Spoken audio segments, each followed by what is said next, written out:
Hello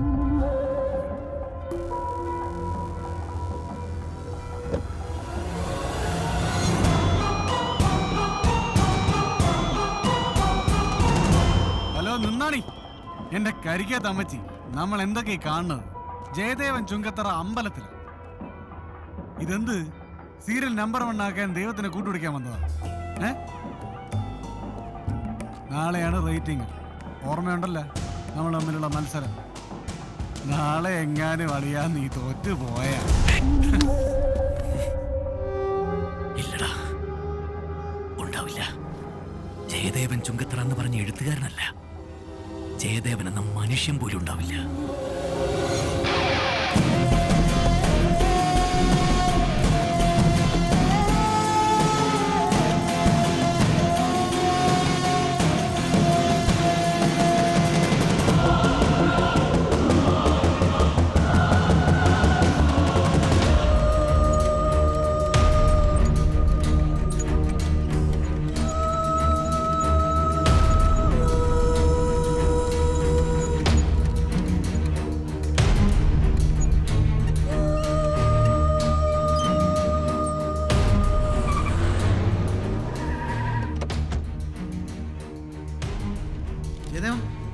Jayadevan,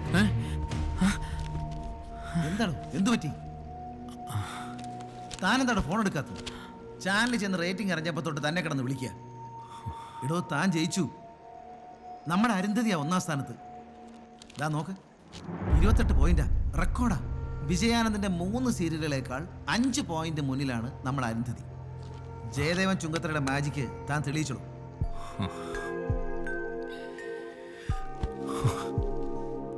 Jayadeva, ഞാൻ തന്നോട് ബോധപൂർവം മറച്ചു വെച്ചൊരു കാര്യമുണ്ട്. അത് പറയാൻ ഇതിലും നല്ലൊരു മുഹൂർത്തം വേറെയില്ല. നിങ്ങൾ തമ്മിൽ പിരിഞ്ഞ ദിവസം വിജയാനന്ദ് എന്നെ കാണാൻ വന്നിരുന്നു.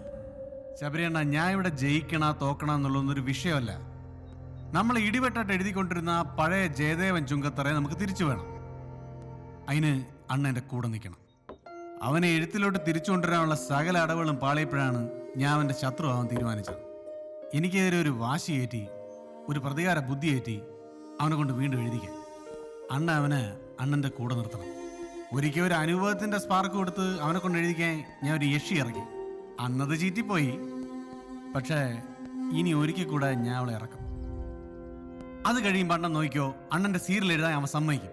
നമുക്ക് നമ്മളെ കൂട്ടുകാരനെ തിരിച്ചു കിട്ടും. താൻ എന്നെ ഞെട്ടിച്ചു കളഞ്ഞോ? പഴിവറച്ചിലും പാരവെപ്പ് മാത്രമുള്ള നമ്മുടെ ഇൻഡസ്ട്രിയിൽ താനും തന്റെ ചങ്ങാതിയും ഒരു അത്ഭുതം തന്നെ. പണം ഇന്ന് വരും നാളെ പോകണ. ചത്ത് ചാക്കാലേ കയറുമ്പോ കണ്ണിൽ നിന്ന് വെള്ളം വീത്തി കൂടെ നിൽക്കാൻ നമുക്ക് നമ്മളെ കൂട്ടുകാരിലേ കാണും. താനാണ് കൊള്ളാലോ.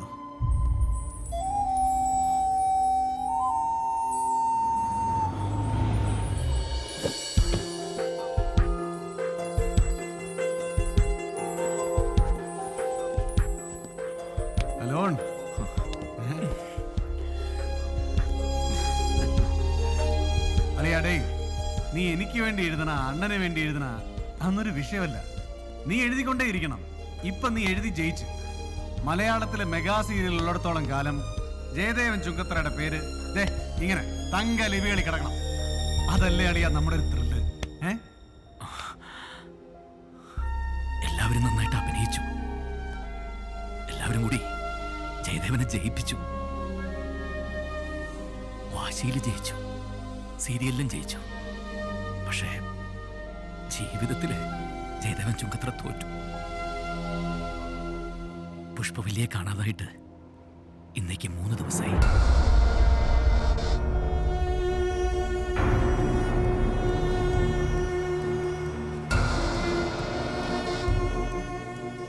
വേദനിപ്പിച്ചിട്ടുണ്ട്, വെറുപ്പിച്ചിട്ടുണ്ട്.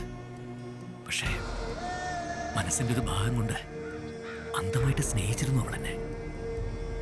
ഇവിടെ വരുന്ന ഓരോ കോളും അവളെക്കുറിച്ചിട്ടുള്ള എന്തെങ്കിലും അപകട വാർത്തയാണെന്ന് പേടിച്ചിട്ടാ 2 ദിവസമായിട്ട് ഞാൻ ഫോൺ പോലും എടുക്കാത്തത്.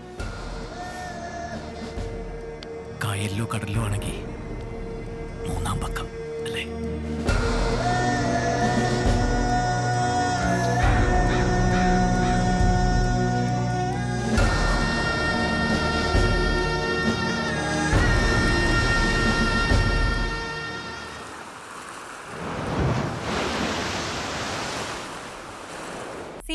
കഥാകൃത്ത് ജയദേവൻ ചുങ്കത്തറയുടെ ഭാര്യ പുഷ്പവല്ലിയുടെ തിരോധാനത്തിൽ ദുരൂഹത.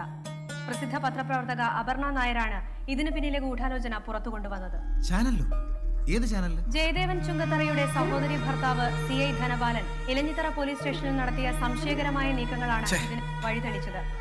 തകർച്ചയിലായിരുന്ന ദാമ്പത്യം അവസാനിപ്പിക്കാൻ ജയദേവൻ പുഷ്പവല്ലിയെ ഇല്ലാതാക്കിയെന്നാണ് സംശയിക്കപ്പെടുന്നത്.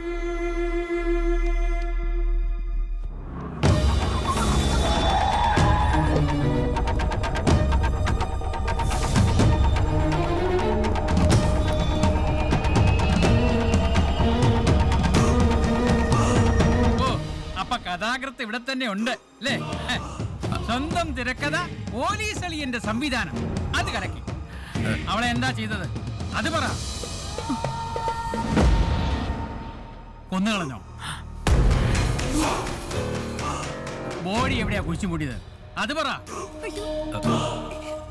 സത്യത്തിൽ എനിക്കൊന്നും വേണ്ട, ഈ സീരിയൽ കഥകളൊന്നും ഇങ്ങോട്ടുണ്ടാക്കണ്ട.